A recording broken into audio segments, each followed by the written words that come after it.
Hello, good morning, students.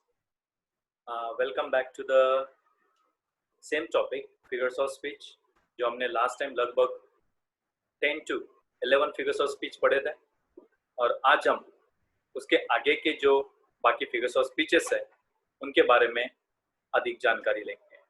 तो चलते हैं, हम खास करके इन फिगर्स ऑफ स्पीचेस की डिटेल समझेंगे। ठीक है दोस्तों ना, आपके इन फिगर्स ऑफ स्पीचेस में ध्यान रखिएगा, मैंने जो लास्ट टाइम आपको समझा दिए थे तो उनको ध्यान से कंटिन्यू कीजिएगा।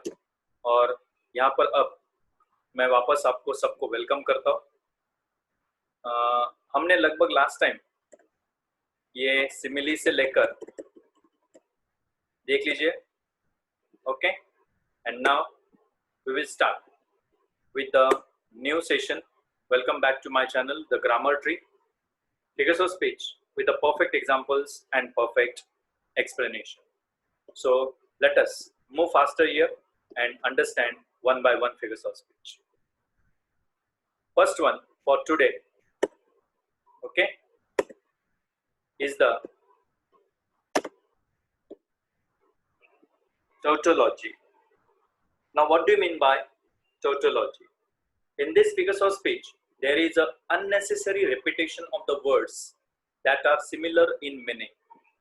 मतलब ये होता है कि tautology उस figures of speech को या उस अलंकार को बोलते हैं जिसमें बिना काम के एक्चुअली पोएट का इंटेंशन कुछ और होता है, लेकिन फिर भी उसको unnecessarily उन दो शब्दों का या दो से ज्यादा शब्दों का इस्तेमाल किया जाता है जिनका मीनिंग सेम होता है, सिमिलर मीनिंग होता है।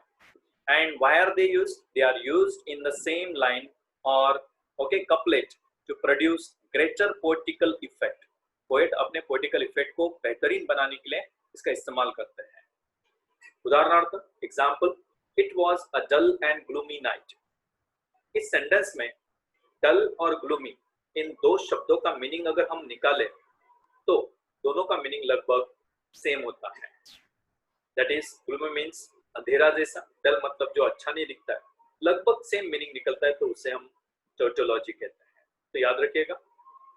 Second example, marks of weakness, marks of verb. So both the words weakness and verb are having the same meaning. तो टोटोलॉजी वापस रिपीट करता हूं मैं, दो या दो से ज्यादा शब्द जिनका मीनिंग सेम होता है, ऐसे अनगिनत सेंटेंसेस है। और एक एग्जांपल देता हूं मैं जो इसमें मैंने नहीं लिखा है, my friend is my best companion and my good comrade also. तो मैंने my friend is my best companion and good comrade, friend, companion, comrade, इन तीनों शब्दों का मीनिंग एक जैसा है, तो इसलिए इसे इन तीन शब्दों को जो समानार्थी है इसको हम टोटोलॉजी कहेंगे। Next one is antithesis. What is this figures of speech? In this figures of speech, opposite words or contrasting statements are used for greater effect. ये वो वाक्य होता है एंटीथेसिस का जिसमें विरुद्धार्थी शब्दों का इस्तेमाल किया जाता है।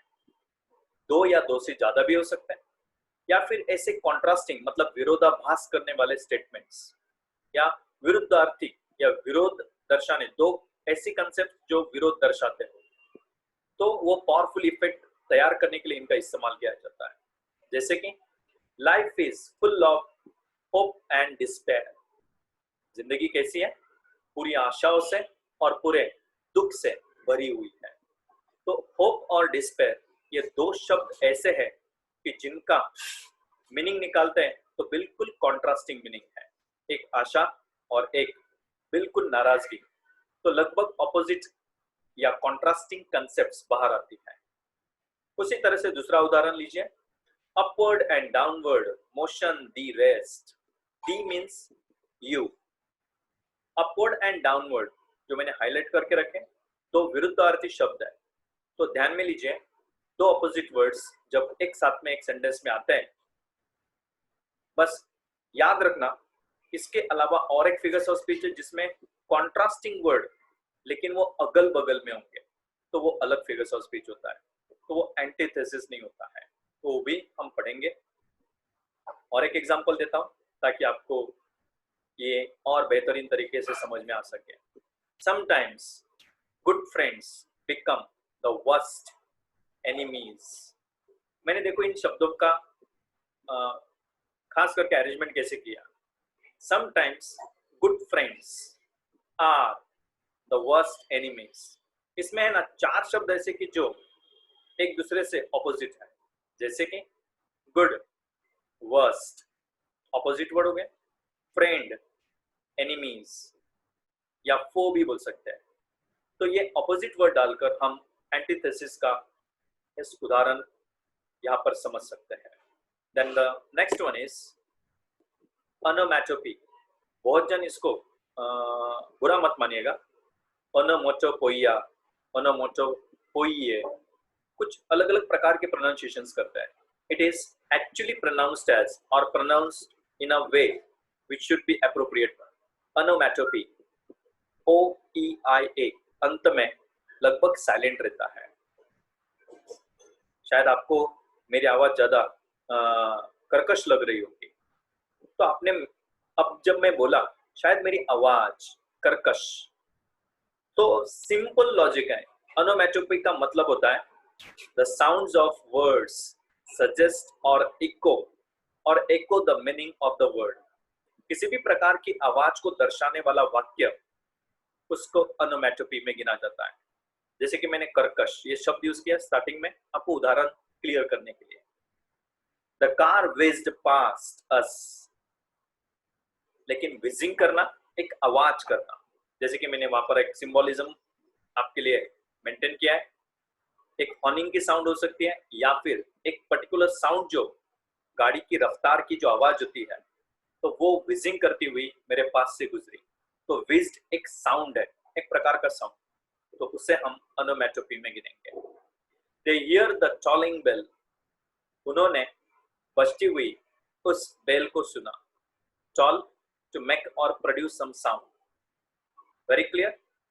उसी तरह से हम ऐसी अनगिनत आवाजें, the dogs are barking and the cats are meowing. Okay, तो इसमें बार्किंग एंड मीविंग ये 2 वर्ड्स ओनोमैटोपी यानी कि साउंड्स को दर्शाते हैं।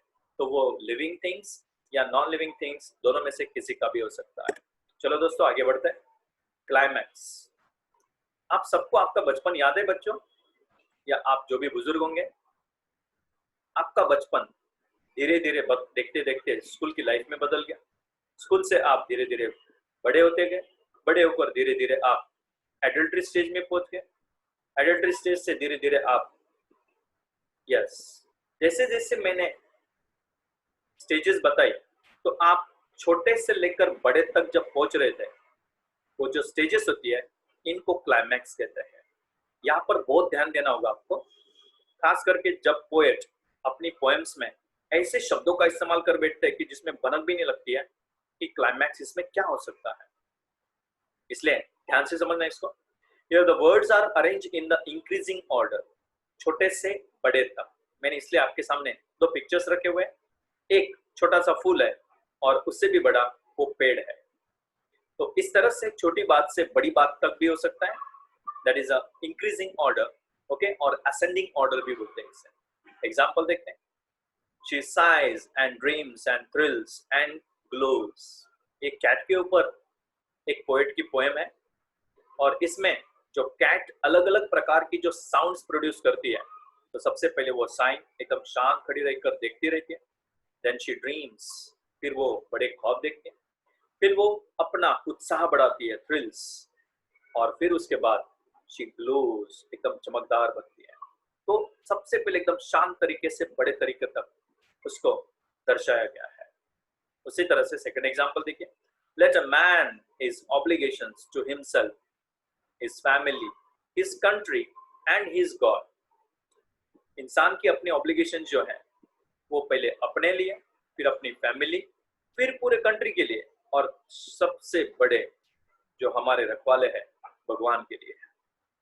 तो ये सब चीजें छोटी से लेकर बड़ी तक जब पहुंचती है, तो इन सबको क्लाइमैक्स कहते हैं। और इसका बिल्कुल ऑपोजिट जो होता है, जो हम अगला फिगर्स ऑफ स्पीच पढ़ने जा रहे हैं, उसको एंटी क्लाइमैक्स कहते हैं। This is the opposite of climax. ये बिल्कुल क्लाइमैक्स का ऑपोजिट है, मतलब बड़ी आइडिया से छोटी आइडिया की तरफ। इनको हम डिसेंडिंग ऑर्डर में अरेंज करते हैं। सो हियर द आइडियाज और the words are arranged in a descending order. Let us take one example. The great Dalhousie, he, the god of war, then the lieutenant, and then colonel to the Earl of Mar। सबसे बड़ा डलहाउसी को यहाँ पर जो एक British officer थे, सबसे पहले इनको द गॉड ऑफ वॉर बोला गया है, भगवान की तरह उनकी तुलना की गई है, जो वॉर का सबसे बड़े गॉड में खास करके तुलना बताई जा रही है। फिर उसके बाद उनकी पोस्ट उससे छोटी, दैट इज लेफ्टिनेंट, और उसके बाद कर्नल, उससे भी थोड़ी नीचे की पोस्ट, और फिर लास्ट में earl of Mar. Earl is a kind of a particular title use for the king like character or a person who is working for the kingdom. तो इस तरह से बड़ी चीज से छोटी चीज की तरफ अगर हम जाते हैं तो उसे हम एंटी क्लाइमैक्स कहते हैं। Then the next example is, he has seen the ravages of war, he has known the natural catastrophes, he has been to the singles bars। यहाँ पर हम सबसे बड़े वॉर की तरफ बताया गया, रेवेजेस ऑफ द वॉर। फिर उसके बाद उससे छोटी चीज की तरफ आते हैं नेचुरल कैटास्ट्रोफ्स, छोटे मोटे संकट जो होते हैं, और फिर सिंगल्स बार्स, और फिर लास्ट में एकदम सिंगल टाइप के कॉम्प्लिकेशंस में कोई व्यक्ति फंस जा रहा है तो उसे सिंगल्स बार्स कह सकते हैं, या फिर प्रिजन का भी एक इंडिकेशन इसमें आता है। यहाँ पर मैंने एक सिंपल सा गाड़ी का पिक्चर निकाला है, उसमें हम ये दर्शा सकते हैं, I ran in the car which runs on the tyres.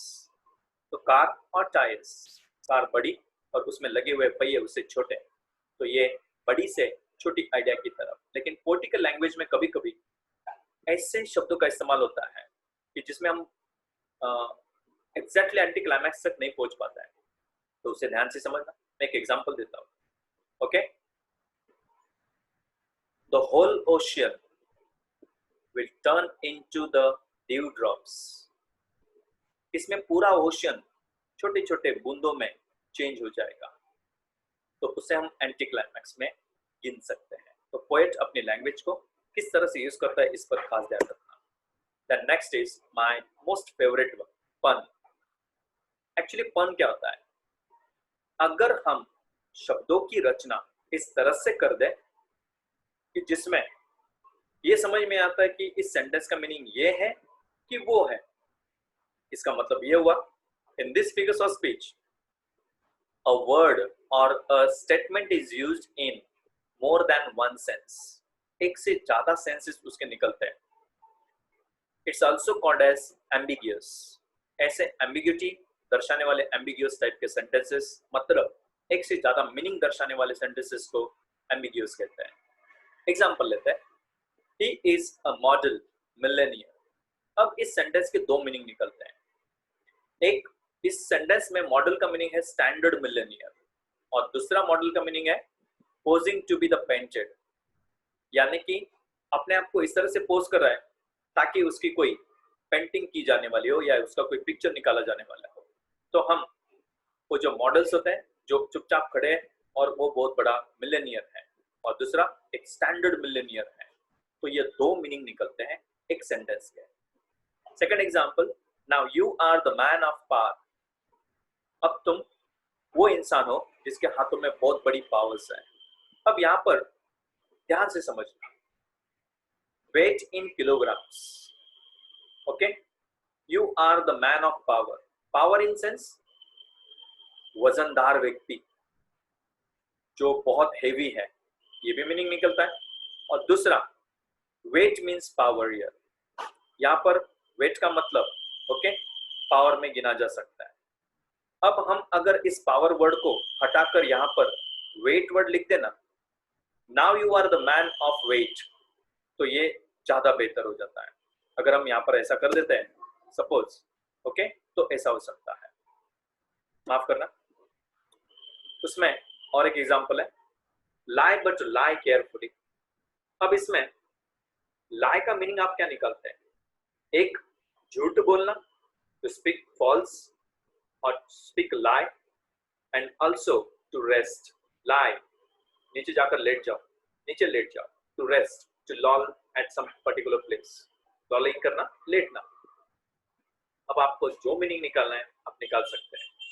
लेटो लेकिन ध्यान से लेटो, झूठ बोलो लेकिन ध्यान से झूठ बोलो, या फिर आप ऐसा भी बोल सकते हैं, लेटो लेकिन ध्यान से झूठ बोलो, और उल्टा भी कर सकते हैं, झूठ बोलो लेकिन ध्यान से लेटे रहो। Choice is yours. So it is the most beautiful figures of speech you can say. इसके अलावा, फन के अलावा, ओके, और भी एग्जांपल्स हैं, चेक कर लेते हैं। इंटरनल राइम, इंटरनल राइम समझने में एकदम आसानी है। एक वाक्य में दो ऐसे शब्द जो बिल्कुल एक दूसरे के राइमिंग यानी कि शब्दों का प्रोनाउंसिएशन यानी कि उच्चार जब करते हैं तो एक जैसे लगते हैं। जैसे हमने बचपन में राइम्स पढ़ी थी, twinkle twinkle little star, how I wonder what you are, star are, है ना, मैच होते हैं ना, इनकी राइमिंग मैच होती है, भले शब्द अलग अलग क्यों ना हो, ये खास ध्यान रखना। When words in the same line rhyme with each other, the figures of speech is called as an internal rhyme. देखिए एक एग्जांपल दिया हुआ है, पहला, the cattle fought a battle, okay. अब आगे अगर आप कंटिन्यू कर सकते थे इस सेंटेंस को, the cattle fought a battle and there was a great rattle, okay. तो आप जैसा कंटिन्यू करेंगे वैसे वैसे शब्द बाहर निकल कर आएंगे। सो कैटल एंड बैटल ये एक जैसे राइम करते हैं। स्पेलिंग कभी ना देखें, मैं आप सबसे दरखास्त करता हूँ, I am requesting all of you, do not see the spelling, see the pronunciation. If they pronounce in the same way, then they are said to be internal rhyme words. जैसे कि दो लाइनें दी हुई है, एक पहली line, he lays his staircase as he goes under his 8 thoughtful toes, है ना, कितना राइमिंग होता है, goes and toes। तो ये दो शब्द एक ही सेंटेंस में एक दूसरे से राइमिंग में मैच करते हैं, and therefore it is called as internal rhyme. Paradox ध्यान से समझना, जिसकी मैं बात कर रहा था, खास करके जब हम एंटीथेसिस पढ़ रहे थे तो इसमें विशेष प्रकार का ध्यान रखिएगा। ये वो फिगर्स ऑफ स्पीच है जहां पर स्टेटमेंट इस तरह से लिखा होता है जो एब्सर्ड लगता है, जो हम जल्दी से एक्सेप्ट नहीं कर पाएंगे, बड़ा स्ट्रेंज जैसा लगता है sentence, but contains the truth. लेकिन इसकी खासियत क्या है पता है? भले ही सेंटेंस ऑपोजिट जैसा लगता हो, एब्सर्ड लगता हो, कॉन्ट्रास्टिंग जैसा फील होता हो, लेकिन इसके पर्दे के पीछे की सच्चाई कुछ और होती है। मतलब सेंटेंस में जो हम पढ़ रहे हैं उसका असली मीनिंग कुछ और होता है, उसमें एक सच्चाई छुपी होती है। War is peace and freedom is slavery, war is peace and freedom is slavery, contrasting ideas है, देखो ना, है ना। एक्चुअली उल्टा होना चाहिए था, freedom is peace and war is slavery. लेकिन पोएट कभी कभी अपने अंदाज में इसको जब पेश करता है या लिखता है तो उसके पीछे का जो सच्चाई है वो कुछ और होता है। जैसे कि वॉर इज पीस, वॉर से शांति बनी रहेगी, कैसे बनी रहेगी, बड़ा एब्सर्ड लगता है ना। एंड फ्रीडम इज स्लेवरी, और फ्रीडम आपकी एक प्रकार की गुलामगिरी है। तो असली मीनिंग देखिए, कुछ और कहना चाहता है। जो लोग ये सोचते हैं कि वॉर से पीस होगा, ये बिल्कुल ऐसा होने वाला नहीं है। और फ्रीडम जो हम एंजॉय कर रहे हैं, ओके, जो हमें लगता है कि जो एक प्रकार की आजादी हमें मिली है, तो एक्चुअली वो ऐसी है नहीं। हम अभी भी अपने फ्रीडम को पूरी तरह से एंजॉय नहीं कर पाते हैं, क्योंकि वो एक प्रकार की गुलामगिरी है, वो एक प्रकार की हम यस स्लेवरी करते हैं। तो इसलिए पैराडॉक्स का मीनिंग ध्यान से समझना। The swiftest traveller is he that goes afoot, जो सबसे फास्ट ट्रैवलर है उसे कहलाता है जो कुछ फास्ट मैनर में आगे बढ़ता रहता है, ओके। और इसमें एग्जैक्टली ये मीनिंग निकलता है। अब अफूट का मतलब एग्जैक्टली निकालते बैठेंगे तो थोड़ा सा पीछे हटना। तो सवाल ये उठता है, तो स्विफ्टेस्ट ट्रैवलर जब पीछे हटेगा तो फिर वो आगे कैसे बढ़ेगा? एक्चुअली आपको बचपन में कहानी बताई गई थी, the hare and the tortoise, है ना, टर्टल की कहानी। उसमें वो धीरे धीरे जाता है, फिर भी सबसे बड़ी रफ्तार से वो जीतता है। तो ये मीनिंग उसमें अप्लाई कीजिए, आपको मीनिंग इसका क्लियर हो जाएगा। आगे बढ़ते हैं। आयरनी, आपको बचपन से याद होगा बच्चों, या सभी जन जो मुझे सुन रहे हैं, आपको बहुत बार डांट पड़ती थी बचपन में, और डांटने के बाद कभी कभी मम्मी या पापा है ना, आपके सामने आकर ये बताते थे, चल हाथ लगा तो बेटा इसको, मैं बताती हूँ तुझे क्या होगा। तब आप घबरा के पीछे हटते हैं, मतलब आपको बताया भी जा रहा है कि हाथ लगाओ, और आप हाथ नहीं लगा रहे। गर्मा गर्म तवा है ना, if there is a hot pan and you are told by your mom or dad, do one thing, that my dear child, just touch this one, and you know that it is going to burn you, तो आप क्या करेंगे? ना ना ना ना, पीछे हट जाते हैं। तो आपको जब ये स्टेटमेंट्स बोले गए थे ना, बड़े टॉन्ट के साथ बोले गए थे, तो उस टॉन्ट को आयरनी कहते हैं। मैंने सिंपल वर्ड्स में समझाने की कोशिश की, इसका एक्चुअली गहराई में मीनिंग कुछ और ही होता है। सादी भाषा में जो लिखा है बिल्कुल उसके कॉन्ट्रास्ट, बिल्कुल उसके ऑपोजिट, जैसा दिख रहा है वैसा उसका मीनिंग नहीं है। जैसे कि here the real meaning of the sentence is exactly opposite of what is being given to us, means the literally meaning is different, okay, and what we see is completely different. उदाहरणार्थ, water water everywhere, not a drop to drink, ऐसे कैसे हो सकता है? सब इधर उधर सब पानी ही पानी है। They are very beautiful lines of one of the greatest poets, okay, बहुत बड़े कवि की ये लाइंस है। उन्होंने खास करके जहाज में ट्रेवल करने वाले उन मुसाफिरों को जब बीचों बीच अटक जाते हैं, तो उस वक्त ये सेंटेंस यूज किया गया है, that water water everywhere but not a single drop to drink। मतलब उस पोएम के अंदर कंडीशन ऐसी बताई गई थी, आजू बाजू में सब पानी पानी है, लेकिन एक बूंद पानी पीने के लायक नहीं है। क्यों? क्योंकि उस वक्त वो ये सोच रहे थे कि उस पानी के अंदर बड़ी गंदगी फैली हुई है, उसमें से बहुत गंदगी आ रही है। मतलब ये हुआ कि पानी होकर भी आप पी नहीं पाएंगे, तो ये आयरनिकल स्टेटमेंट हो गया। तो इसमें बिल्कुल मीनिंग जो है एग्जैक्टली उल्टा होता है। जो हम सोचते हैं कि एक्चुअली पानी पानी है तो हम पी तो सकते हैं ना सर, तो फिर पानी पीने के लायक नहीं है, इसलिए वो not a drop to drink, लेकिन एक बूंद भी नहीं है पीने लायक। तो ये मीनिंग निकलना चाहिए। This life is mostly jolly, हमारी जिंदगी जो है बड़ी मजेदार होती है, बड़ी जॉली होती है। क्या ऐसी है जिंदगी कि जब आपको कुछ भी हो जाए, खराब भी हो जाए, तो भी आप एंजॉय करते हो? नहीं दोस्तों, ऐसा नहीं होता है। एक्चुअली लाइफ बड़ी सीरियस होती है, ओके। और लास्ट हम आज पढ़ने जा रहे हैं लिटोर्स।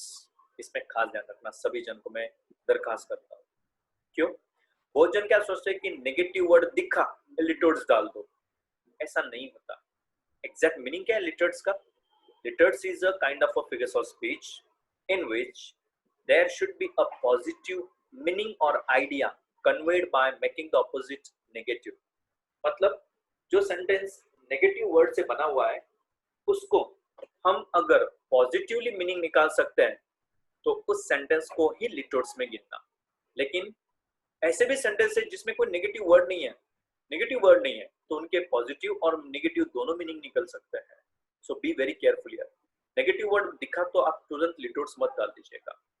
Example, mister Shah is no fool. Mister Shah जो है ये कोई फूल नहीं है, मूर्ख नहीं है, तो इसका मीनिंग क्या हुआ फिर positively? Mister Shah is very smart person, very talented intelligent person. And the last one, as friend remembered not. As friend remembered not, एक दोस्त होने के नाते शायद उसे भुला दिया गया है ना, भुला दिया गया है, याद नहीं रखा गया है का मतलब भुला दिया गया है। तो इस तरह से आज हमने लगभग 10 अलग अलग फिगर्स ऑफ स्पीचेस पढ़े। आशा रखता हूँ कि आपको ये आज का 10 फिगर्स ऑफ स्पीचेस का वीडियो अच्छा लगा होगा। तो इसलिए प्लीज इसको लाइक कीजिएगा, शेयर कीजिएगा, और सबसे इम्पोर्टेंट सब्सक्राइब जरूर कीजिएगा। If you feel that it was really good, it was understandable, तो एक बार सब्सक्राइब जरूर कर देना। Thank you and all of you have a nice day.